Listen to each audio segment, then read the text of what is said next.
चलो, ये model set का क्वेश्चन नंबर 2 है।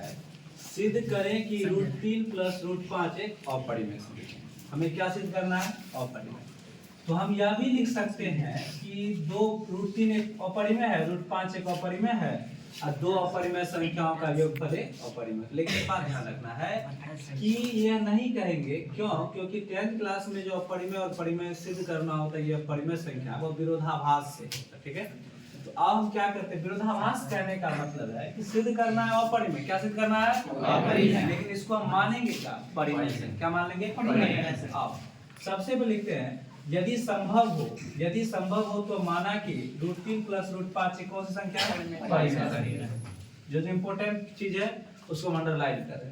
संभव हो तो मान लिए √3 √5 कौन सा संख्या है? परिमेय संख्या। तो परिमेय संख्या की किससे परिभाषा है?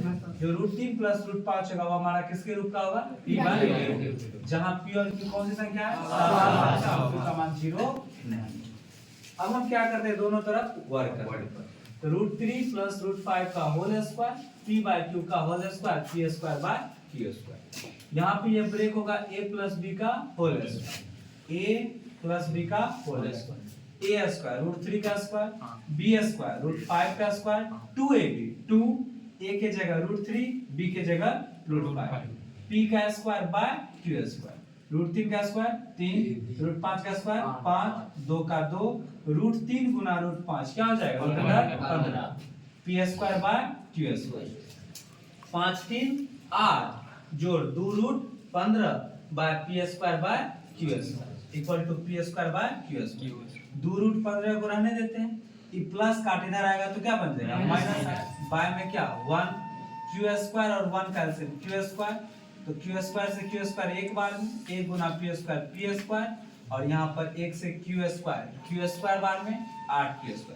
इसको नॉर्मली भी कर सकते हैं, q² क्रॉस लिख कर लेंगे, p² गुना 1 8 गुना q²।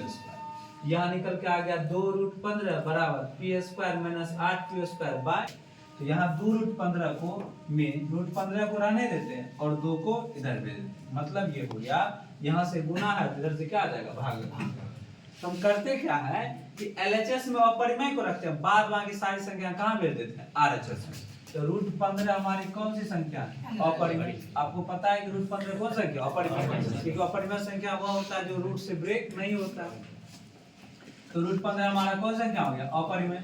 और p और q सहभाग होने के कारण ऊपर वाली संख्या भी आएगी और नीचे वाली भी आएगी, तो सब ये पूरा कौन सा संख्या बन जाएगा? परिमेय संख्या। तो परिमेय बराबर अपरिमेय बराबर परिमेय, ये संभव नहीं, ये संभव नहीं है। यह बात ध्यान रखेंगे, कोई संख्या एक बार में या तो परिमेय है या अपरिमेय है। अगर वह परिमेय है तो अपरिमेय नहीं होगा, अपरिमेय है तो परिमेय नहीं होगा। तो यहाँ कह रहा अपरिमेय और परिमेय बराबर है, क्या ये संभव होगा? नहीं, संभव नहीं। यह क्यों संभव नहीं है? क्योंकि शुरू में ही हमने √3 + √5 को क्या मान लिया था? परिमेय। तो यह हमारी अवधारणा का क्या है? विरोधाभास है, विरोध है। अतः √3 + √5 हमारा अवधारणा क्या था? परिमेय, और वो विरोधाभास हो गया, गलत हो गया। तो परिमेय नहीं होकर के यह कौन सी संख्या हो जाएगी? अपरिमेय संख्या। ठीक है, तो आप पूरा ले लो एक बार। तो यहाँ देखो कि हम लोगों ने मॉडल सेट को पेपर 2026 के क्वेश्चन नंबर 1 को किया, जिसमें हम लोगों ने जाना यूक्लिड विभाजन एल्गोरिथम के बारे में, और दूसरा बार हमने क्या अपरिमेय संख्या सिद्ध करने के लिए √3 + √5 कौन संख्या है? अपरिमेय संख्या।